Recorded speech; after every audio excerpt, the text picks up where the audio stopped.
నమస్కారం కృష్ణమూర్తి గారు. ఇన్నాళ్ళు నీ ఎదుగుదల చెప్పడానికి నువ్వు జైల్లో నా దగ్గరకు వచ్చేవాడివి.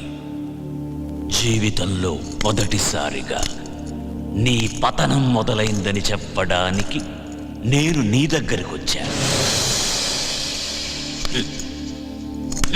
ఆ చేతికి కూడా సంకెళ్ళు వేయండి. కృష్ణమూర్తి, భయపడకు, నిన్నేమీ చెయ్యను. హనుమంతయ్య మీద ఆనా. ఆగండి, సంకెళ్లను వేయకండి, మీరు వెళ్ళండి.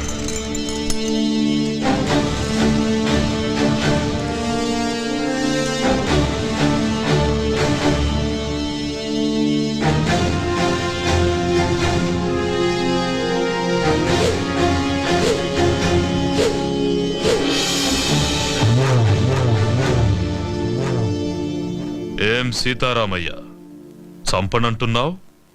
అలుపొచ్చిందా? లేక వయసు పైబడుతుందన్న విషయం గుర్తుకొచ్చిందా? మళ్ళీ పుడతానన్న హనుమంతయ్య మాట గుర్తుకొచ్చిందిరా. ఎవరితో మాట్లాడుతున్నావో తెలుసా? పెద్దోడా, అచ్చు అలాగే ఉన్నాడు కదూ. ఆయుష్ బిడ్డకు పోశాడనుకున్నా. తెలివైన వాడు హనుమంతయ్య మనవడికి పోశాడు. కాని ఇలా అవుతుందనుకోలేదు. తండ్రితో పాటు వీడు కూడా పోయాడని తలంటు పోసుకున్నా. అలా జరగల. మళ్ళీ పని పెట్టాలి.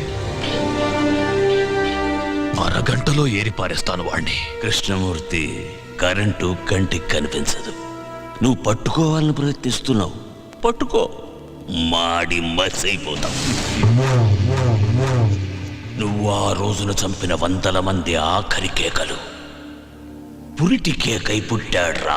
పులే వాడెక్కడుంటాడో తెలియదు, ఎప్పుడొస్తాడో తెలియదు, ఎక్కడ కొడతాడో తెలియదు. తట్టుకోవడానికి సిద్ధంగా ఉండు.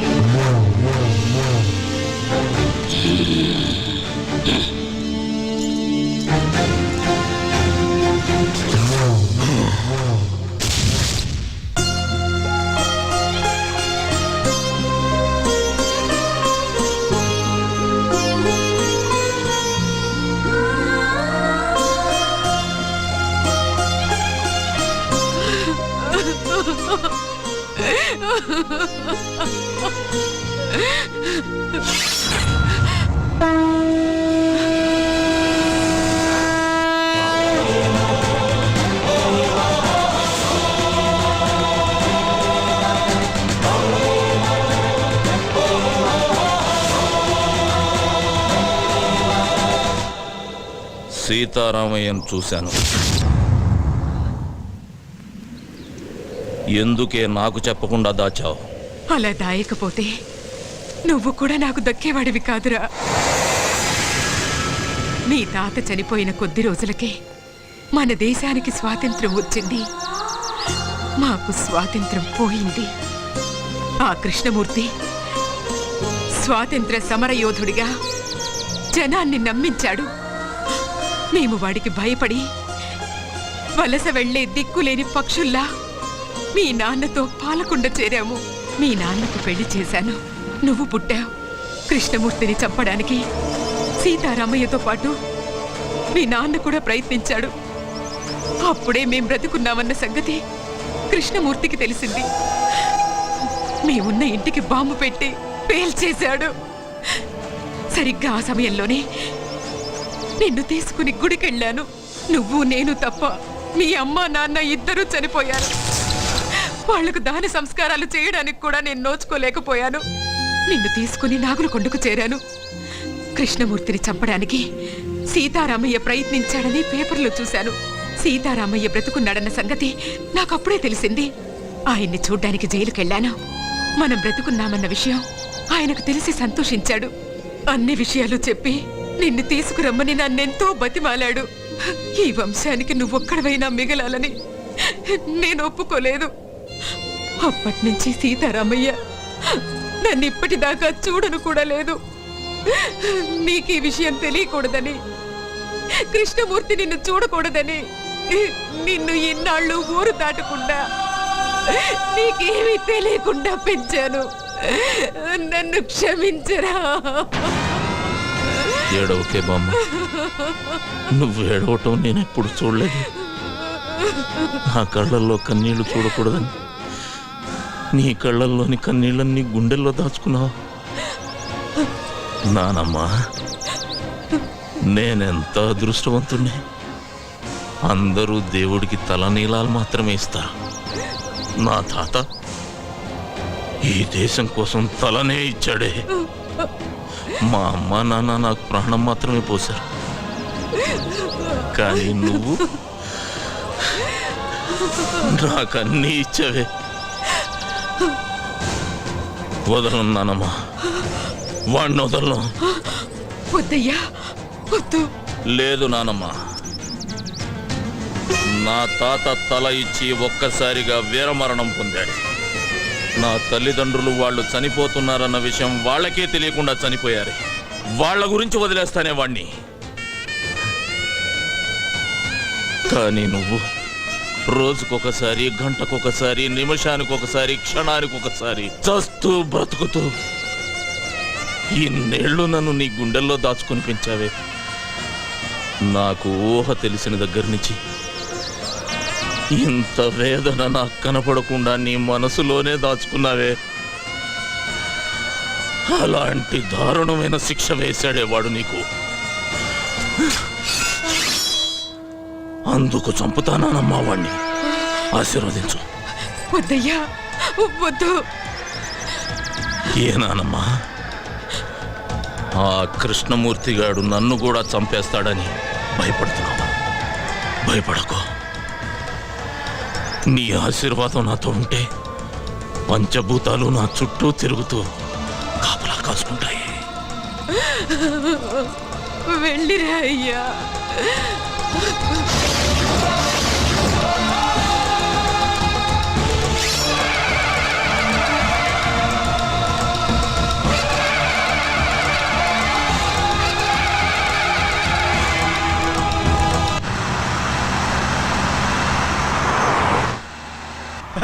అది సార్. హలో, డ్రైవర్ బండాపు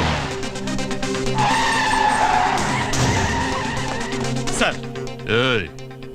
ఏమైంది సార్, మీరు తొందరగా దిగండి సార్. బండిలో బాంబు ఉందని కంట్రోల్ రూమ్ నుంచి ఫోన్ వచ్చింది సార్. ప్లీజ్ సార్, దయచేసి మీరు దిగండి సార్. పేలిపోతుంది సార్, దిగండి సార్. అమ్మో, పేలిపోతుందట.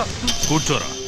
వాడు చెప్పగానే నమ్మేయడమేనా? నమ్మితే కిందకి దిగాల్సి వస్తుంది, లేకపోతే ఏకంగా పైకే పోవాల్సి వస్తుంది సార్. అవును సార్, బాంబ్ స్క్వాడ్ కూడా వస్తుంది సార్. దయచేసి దిగండి సార్, ప్లీజ్ సార్. నా బండిలో బాంబు పెట్టేంత ధైర్యం ఎవడికుందిరా?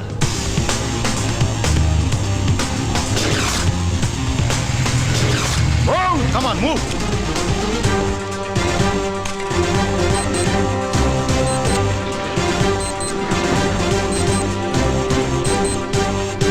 There is no bomb, sir. Fake call.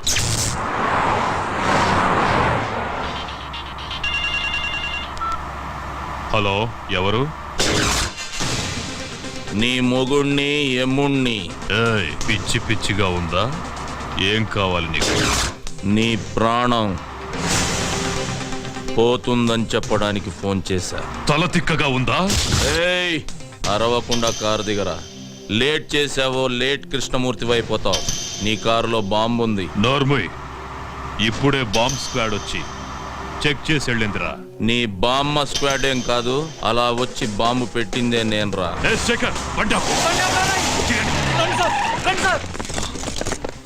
Bomb blast గురించి ఎప్పుడు పేపర్లో చదవడమే సార్. ఫస్ట్ టైం రియల్ గా చూడడం ఇదే సార్.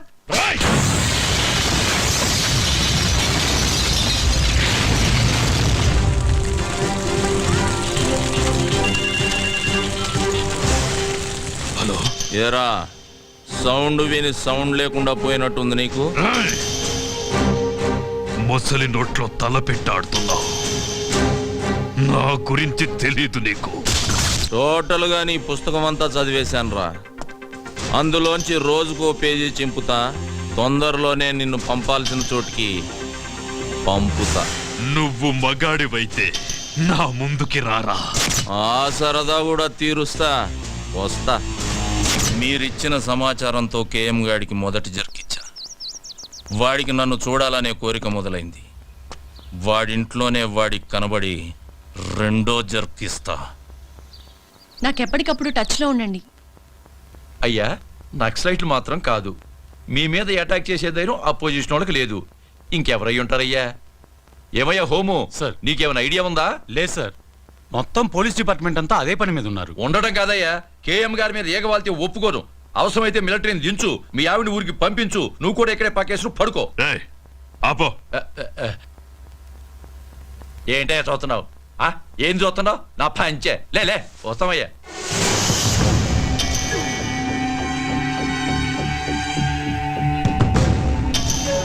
టోటల్గా నీ పుస్తకం అంతా చదివేశాను రా.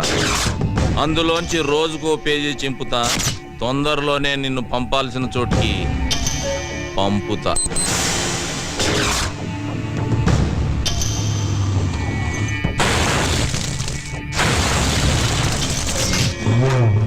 ఎందుకయ్యా టెన్షన్ పడతారు?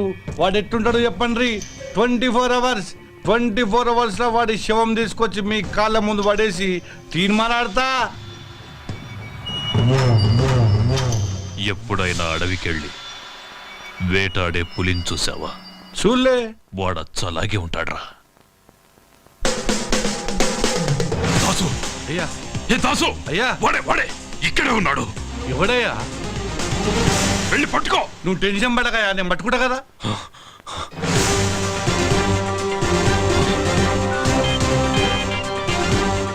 హలో దాసు, వాడు నీ ముందే ఉన్నాడు చూడరా.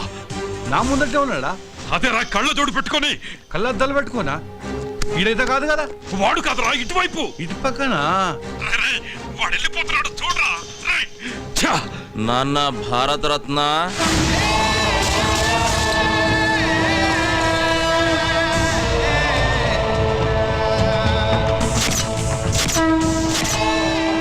హనుమంతయ్య.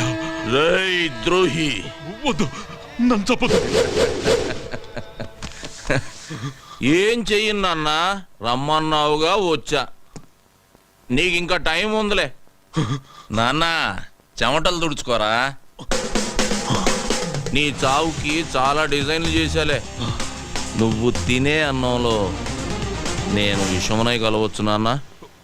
నువ్వు స్నానం చేసే నీళ్ళల్లో నేను కరెంటునే కలవచ్చు నాన్న.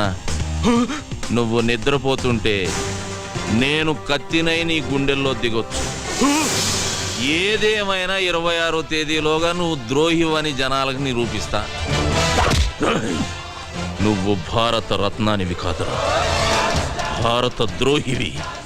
నిన్ను భారత రత్న అందుకోనివ్వను, ప్రాణాలతో ఉండనివ్వను.